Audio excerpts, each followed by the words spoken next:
tous les anciens, ils ont été formatés de toute façon pour la transparence, voire plus, et plus si affinité. C'est-à-dire que le minimum, c'était la transparence, et puis le cas échéant, c'était la collaboration avec les services. Et donc, l'État français aurait jamais, de toute façon, accordé une responsabilité ou une ascension à un individu qui n'était pas sous contrôle. Voilà. Mais en réalité, ils veulent tous avoir le monopole des bonnes relations avec la communauté juive. Moi, j'y suis allé au dîner œcuménique avec le CRIF, etc. Alors, il n'y en a aucun qui proteste. Hein. Ils sont tous, on va dire, je ne vais pas dire à genoux, mais à quatre pattes en réalité.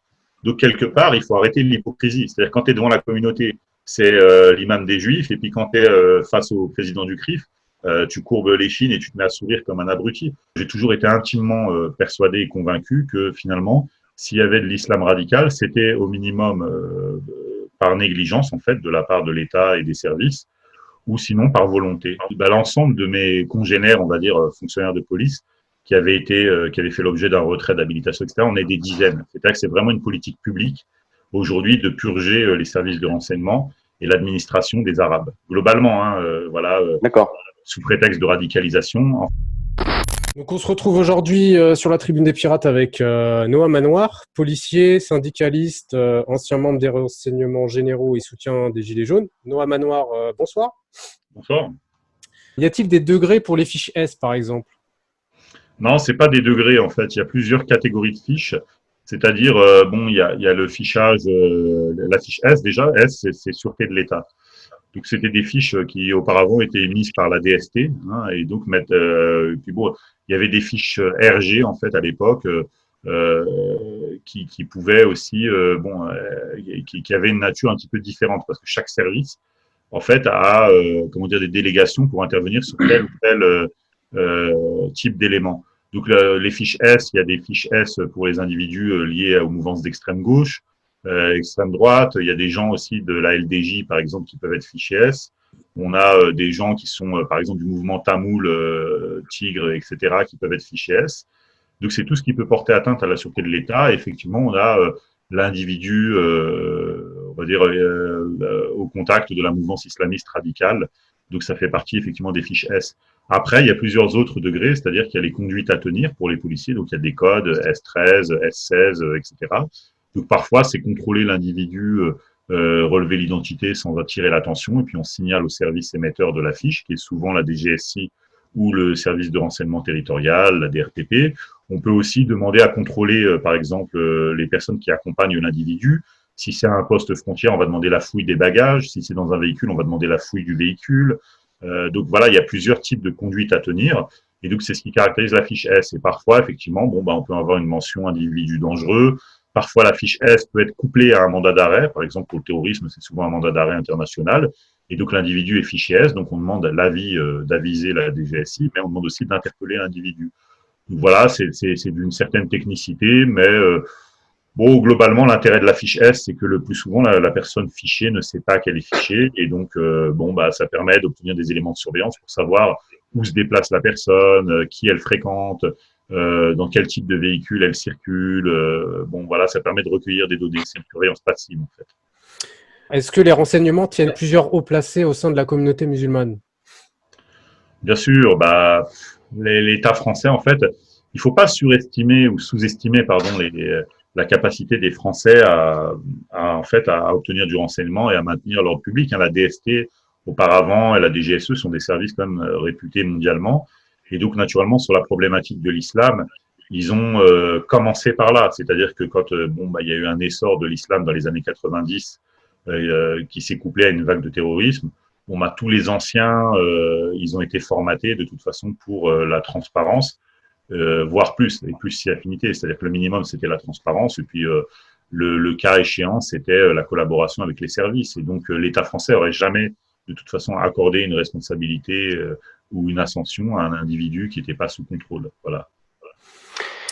Alors, moi, très récemment, j'ai lu ton bouquin, j'ai été vraiment très intéressé par ça, et en fait, donc c'est ton histoire celle qui t'a mené à être plongé justement vers les services de renseignement, et particulièrement sur le 93, et particulièrement sur l'islam radical, ou en tout cas la radicalisation des individus. Et il s'avère qu'en plus, tu étais vraiment central dans ce rôle-là. Aujourd'hui, tu as appelé ton livre « La France doit savoir ».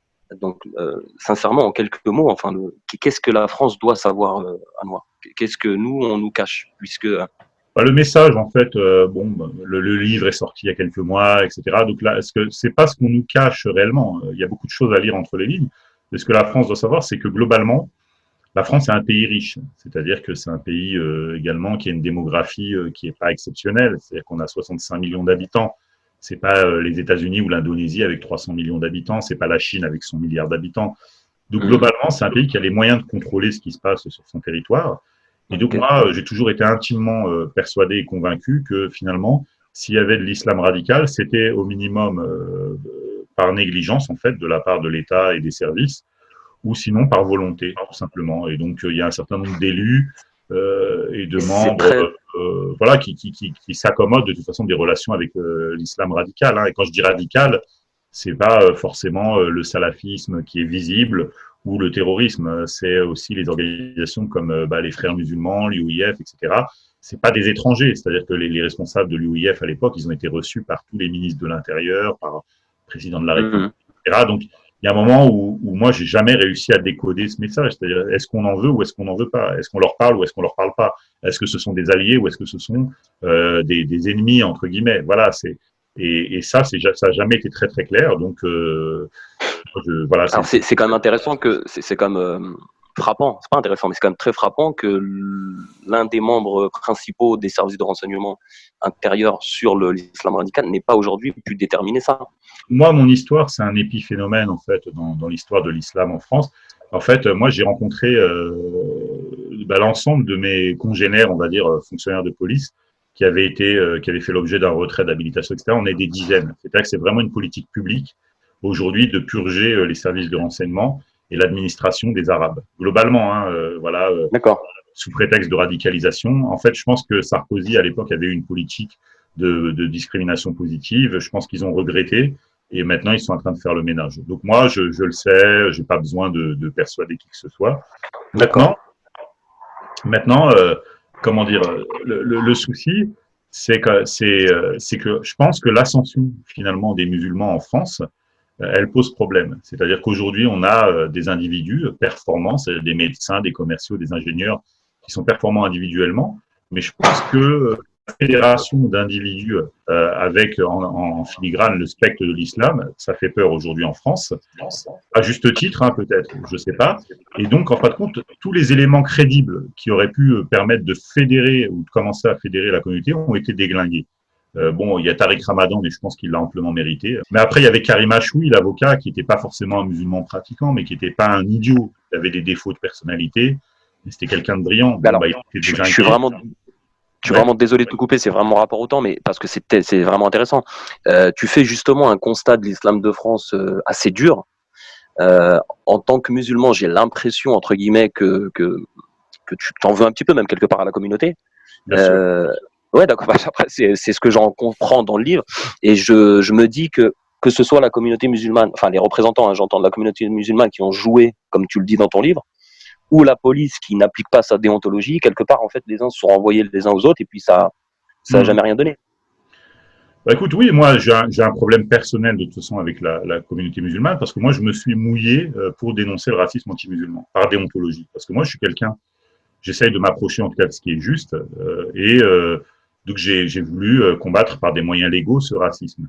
Et j'ai été complètement largué en fait par à la fois les responsables de la communauté musulmane, c'est-à-dire tous, hein, que ce soit Zekri au CFCM, même le plus sympa d'entre eux, en fait, m'a fait croire que son ordinateur était en panne et qu'il ne pouvait pas me rédiger un courrier.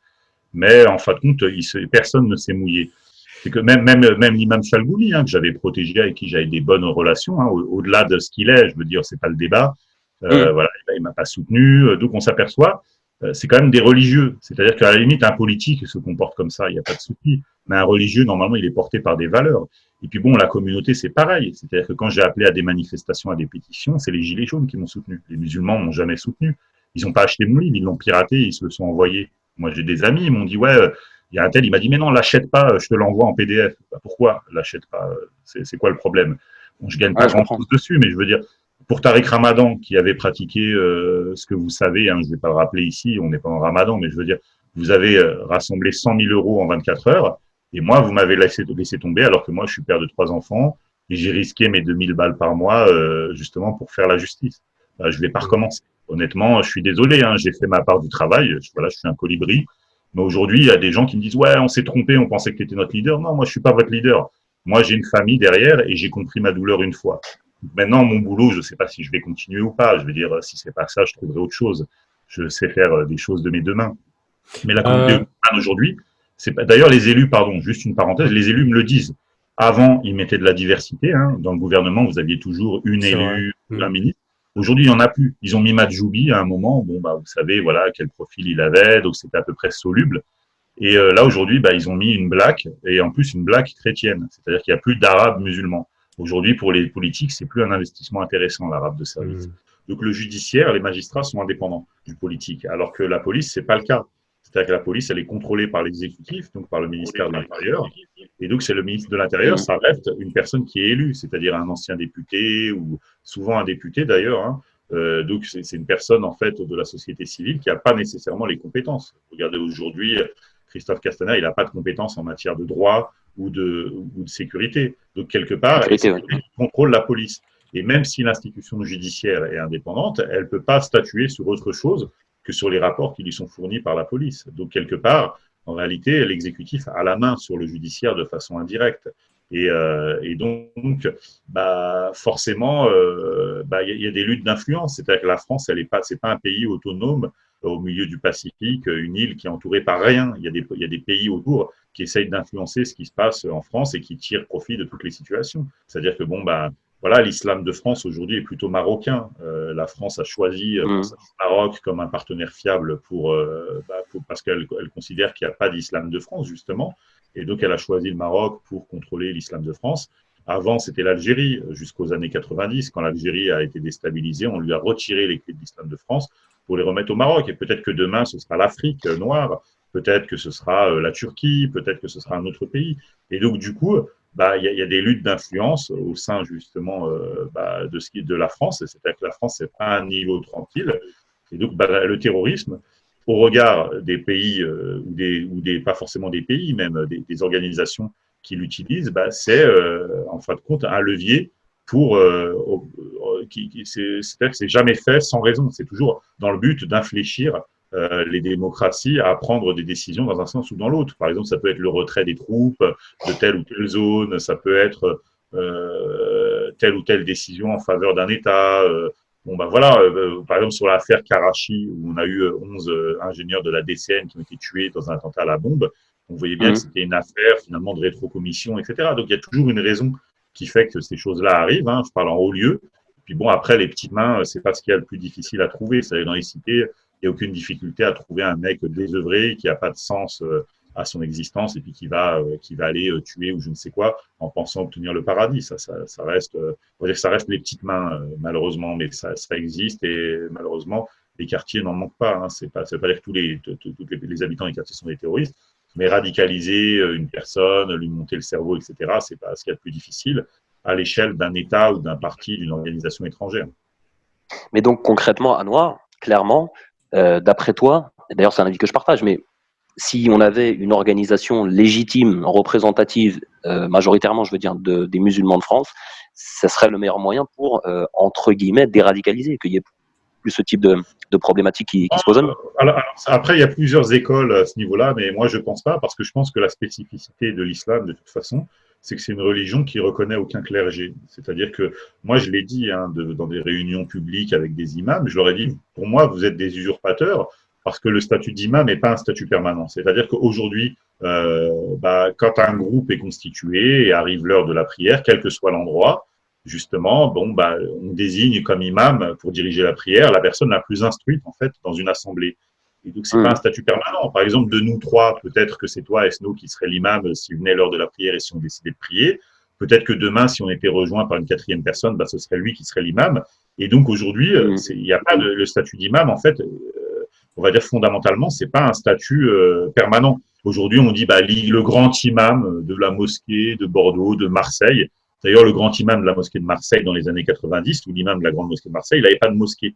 Et donc, on savait même pas s'il savait parler arabe ou quoi que ce soit.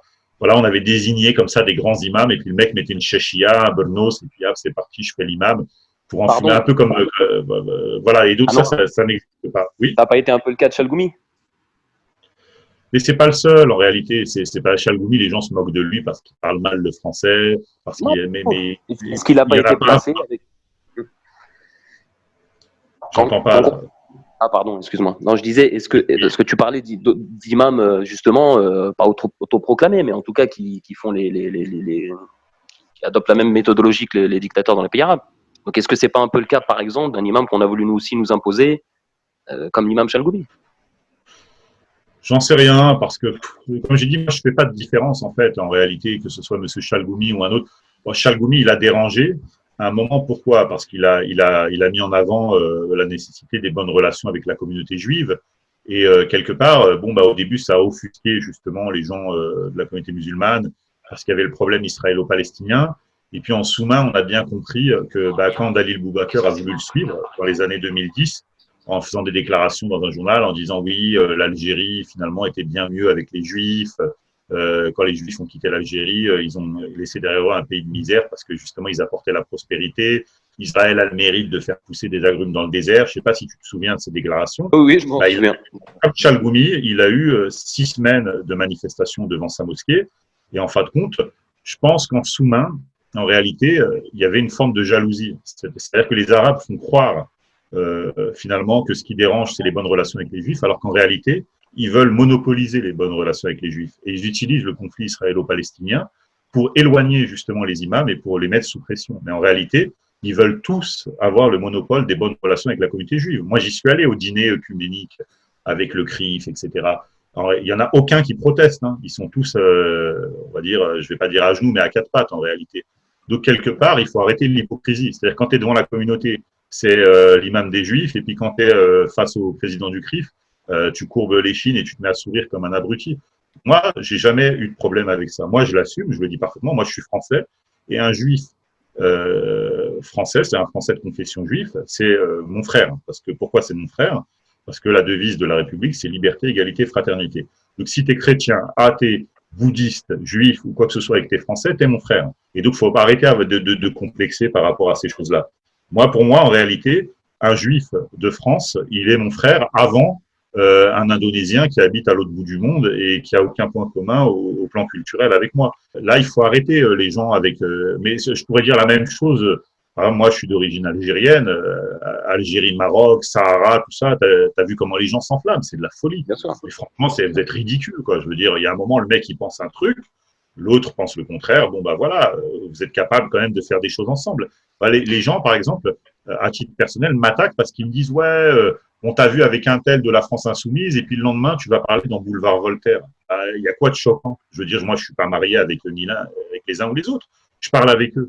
Je veux dire, il y a un moment, on peut parler avec les gens sans être marié ou étiqueté. Il y a un moment, moi, je dis, en fait, en réalité, pour être mûr politiquement, à partir de 10% d'affinité, tu peux parler avec quelqu'un. Et les gens de chez nous, c'est-à-dire, je parle des communautés, des cités, tout ça, tu es d'accord avec eux à 99%, ils vont aller te chercher sur le 1% restant. Moi, les gens, ils étaient là, ouais, Noah Manoir, super, super, super. J'ai juste dit, je refuse de défendre le mec de Villeneuve-la-Garenne parce que c'est un délinquant. Le mec, il a 30 ans, il a 20 ans de présence en France, il a été condamné 14 fois, donc ça veut dire plus d'une fois par an, quasiment, depuis qu'il est majeur. Hein, il est majeur depuis 12 ans, donc il a été condamné 14 fois en 12 ans.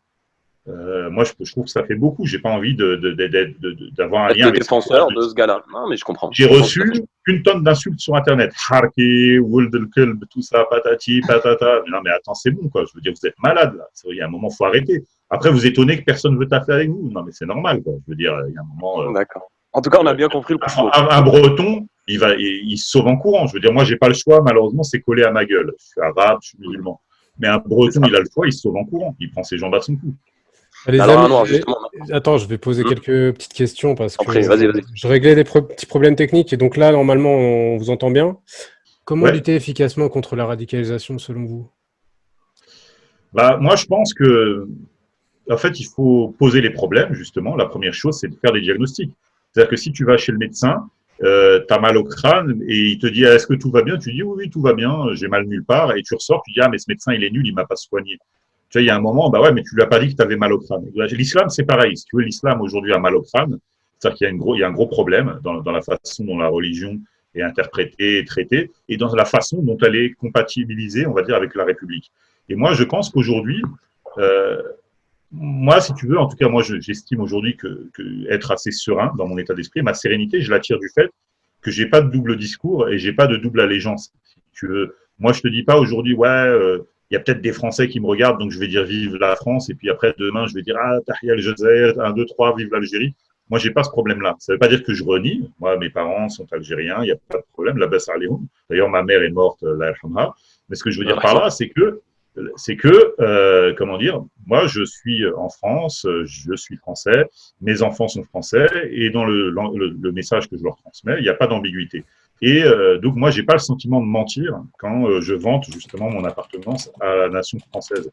Et en France, dans l'islam, c'est pas ça aujourd'hui dans l'islam français. Donc, je pense que la première étape, c'est qu'il faut couper le cordon. C'est-à-dire qu'il y a un moment où il faut arrêter. On ne demande pas aux gens de renier leurs origines, mais chez les jeunes de notre génération et même de la génération d'après, moi, j'ai des jeunes de 18 ans qui me disent, bah, quand je drague, la première question que la meuf ou que le mec me pose, c'était de quelle origine, t'es de quelle ville. Oh, ça y est, ça fait 5 ou 6 générations qu'il y a des musulmans en France. Quand tu veux te marier avec quelqu'un de ton bled et de ton village. Non mais attends, on va pas s'en sortir là. Je suis désolé, Donc, en ça fait, va pas fonctionner. tu considères qu'il Il faut s'intégrer sans tricher avec ce pays.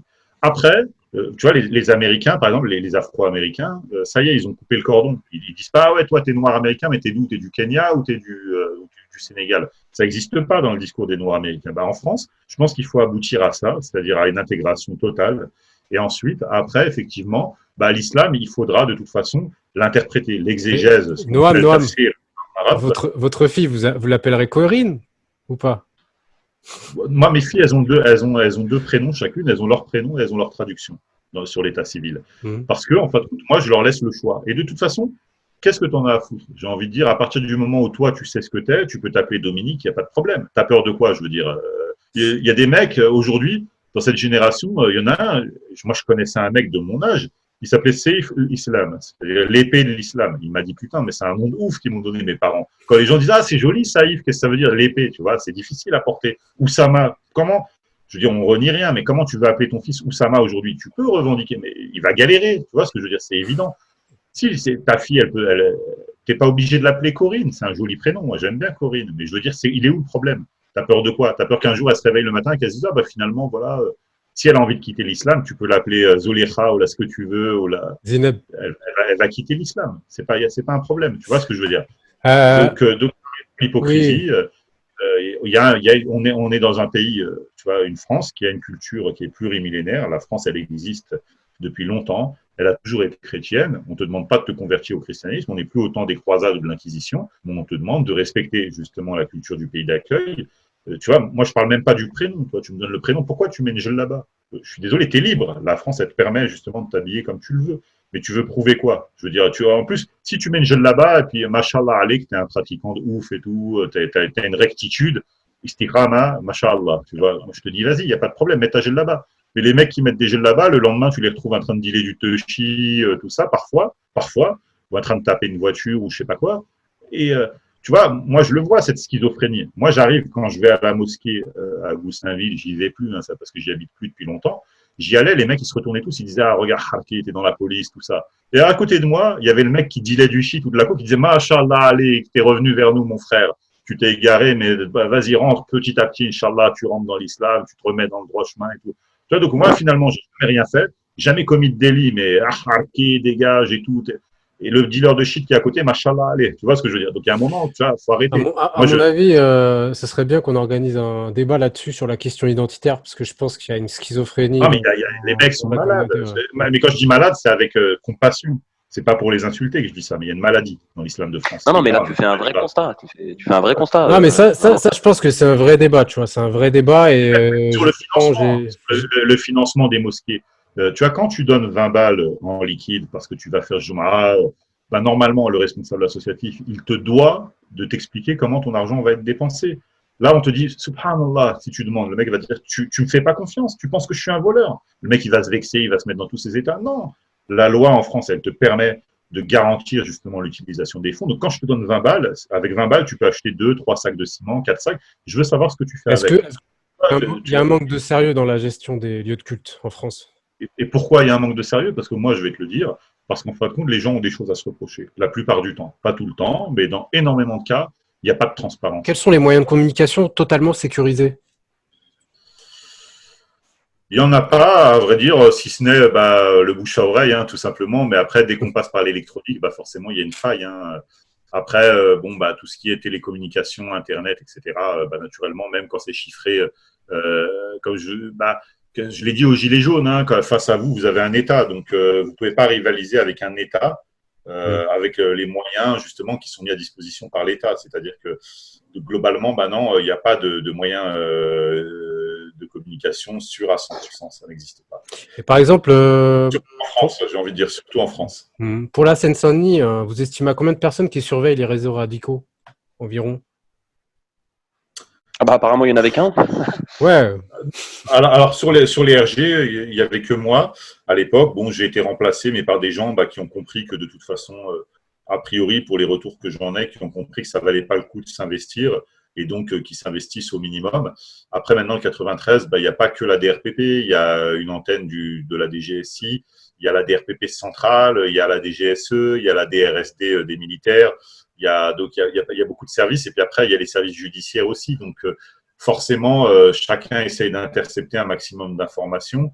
Maintenant, je pense que voilà, compte tenu du nombre, du volume de travail sur la Seine-Saint-Denis, c'est-à-dire en termes de délinquance, de trafic de stupéfiants, de radicalité, ça, moi, si vous voulez, comptez pas sur moi pour vous apprendre à échapper aux surveillances. Moi, je reste policier, je fais de la déontologie. Non, mais je vais pas expliquer aux gens qui sont là comment est-ce qu'on se faufile entre les mailles du filet. C'est pas. Moi, au contraire, le message que je transmets, c'est de soyez dans les clous et ne commettez pas d'infraction. Voilà, comme ça, vous aurez rien à vous reprocher, vous aurez rien à craindre de la surveillance. Les gilets jaunes n'ont rien à se reprocher, mais malheureusement, il leur arrive aussi des ennuis, quoi. Oui, non, mais les gilets jaunes, c'est qui je veux dire, les gilets jaunes, si, il y a des gens qui ont des choses à se reprocher chez les gilets il y a jaunes. de tout. Il y a des gens bien, il y a des gens moins bien. Les gilets jaunes, ça veut rien dire. Les musulmans, c'est pareil, ça veut rien dire. Il y a des gens bien, il y a des gens moins bien chez les musulmans. Et heureusement qu'il y a des surveillances. Et moi, je les encourage parce que il faut, pour notre sécurité à tous, que les services puissent mener des surveillances, tout simplement. Moi, je pense que même les contrôles par rapport à l'hygiène, etc., moi, je pense que ça fait augmenter le niveau de responsabilité des responsables, de toute façon. Donc, il n'y a que en mettant la pression on va améliorer les choses. Hein. Moi, je pense, hein. C'est à mon avis. Oui, voilà, ne pas tricher. C'est-à-dire que quand, par exemple, les autorités veulent déstabiliser une mosquée ou une association, ils font des commissions de sécurité. Puis bon, ils regardent les textes et puis on s'aperçoit que parfois il n'y a pas d'issue de secours, parfois il manque une trappe de désenfumage, parfois, voilà, ma foi, si c'est écrit noir sur blanc et qu'il y a un texte qui prévoit qu'il faut une issue de secours, qu'il faut un disjoncteur électrique, etc., il faut le mettre. Je veux dire, voilà, c'est comme le contrôle d'identité. Après, on va dire aux gens, oui, mais regardez, vous n'êtes pas allé à l'église et vous êtes venu chez moi. Oui, mais la loi, elle dit ça. Pourquoi toujours passer entre les mailles du filet? Surtout quand il y a de l'oseille. Je veux dire, la mosquée, c'est une mosquée, c'est pas pauvre. En général, les gens donnent. Donc, quand les gens donnent, ils investissent pour leur sécurité. Donc, s'il faut une issue de secours, il faut mettre une issue de secours. Je veux dire, voilà, les gens ont droit à la sécurité. Quand il y a l'eau, on dit toujours oui, il faut pas ouvrir l'eau parce que celui qui ouvre l'eau, c'est le gars, c'est celui qui gaspille, c'est le frère de Shaitan. Non, mais attends, les gens, ils payent, ils veulent avoir de l'eau pour se laver, il faut leur donner de l'eau pour se laver. Pourquoi ça sent mauvais dans les toilettes? Pourquoi il n'y a pas d'eau de javel? Pourquoi il n'y a pas d'hygiène? Il faut dire ce qu'il y a dans certaines mosquées, dans les toilettes, il n'y a pas d'hygiène.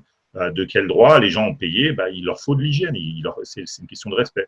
Voilà, donc il faut arrêter de toujours chercher le misérabilisme, ce qu'on appelle le misérabilisme. Non, toi, en fait, tu appelles à un discours de clarté, d'honnêteté, et qu'on puisse, en toute sincérité, trancher tous les problèmes et discuter de tous les problèmes. Grosso modo, c'est ça. Oui, et s'approprier la police et les services de l'État comme des services publics. C'est-à-dire que il ne faut pas les voir comme des ennemis qui vous envahissent. Il faut les voir comme des gens qui sont à votre service. Et quand une personne dit à la mosquée, il manque une sortie de secours, parfois ça peut être pour emmerder le mec de la mosquée, mais de toute façon, s'il faut une sortie de secours, il la faut, c'est tout. Et puis voilà, c'est comme ça. Je veux dire, pourquoi est-ce qu'on paye toujours dans les sandwicheries les gens au black? Quand les gens ont un emploi, il faut leur donner accès à des emplois dignes. Si le mec, on doit payer l'URSSAF ou les ACDIC ou quoi que ce soit, il faut les payer. Je veux dire, là, aujourd'hui, tout le monde, avec le confinement, se retrouve en galère. Vous avez vu, les pizzas, les sandwicheries, ils sont restés ouverts. Pourquoi? parce qu'ils savent qu'ils ne pourront pas être indemnisés au chômage partiel parce qu'ils n'ont pas déclaré leurs employés pour la plupart. C'est la réalité, vous savez très bien que j'ai raison. Ils n'ont pas déclaré leurs employés, donc comme ils sont tous au black, bah, ils peuvent pas rester fermés parce que bah, ils payent un loyer, tout ça, ils vont pas s'y retrouver. Alors que ceux qui déclarent leurs employés, bah, eux, ils peuvent rester fermés parce qu'ils savent qu'ils vont être indemnisés par l'État. C'est comme ça, c'est tout, quoi. Je veux dire, donc il faut arrêter, il faut la jouer réglo, tout simplement. Mmh. Mmh. Et sinon, Et t'as des... dernière, enfin, pour ma Mmh. part, j'ai une dernière question. Puis après, j'en arrêterai là parce qu'on a beaucoup parlé et puis on aura peut-être l'occasion de le refaire. Mais comment est-ce que tu vois évoluer la situation? Est-ce qu'aujourd'hui, tu gardes de l'espoir? Et je parle surtout, évidemment, bon, d'un point de vue général, c'est sûr, dans les quartiers, et encore une fois, comme les poupées russes, dans les quartiers et dans l'islam, dans la communauté musulmane. Comment tu vois évoluer la chose? Bah, bon, il nous reste 1 minute, donc je vais être très rapide. En fait, le meilleur espoir pour les quartiers, c'est que les habitants des quartiers arrivent à en sortir, tout simplement. Ce que j'ai fait, moi, c'est-à-dire qu'à un moment, il faut arrêter de penser à l'oseille. Ne construisez pas une maison au bled. Vous habitez en France, donc le jour où vous avez des moyens, bah, vous achetez une maison en France et vous essayez d'en sortir. Je ne vais pas vous expliquer la méthode miracle pour se sentir bien dans un quartier. Les quartiers sont des cages à lapins qui ne sont plus du tout d'actualité. Ça a été construit il y a très longtemps pour entasser les gens les uns sur les autres. Et si vous voulez optimiser les chances pour vos enfants ou pour vos familles de faire quelque chose de leur vie, il faut quitter les quartiers et mener la vie la plus saine possible en dehors des quartiers, tout simplement.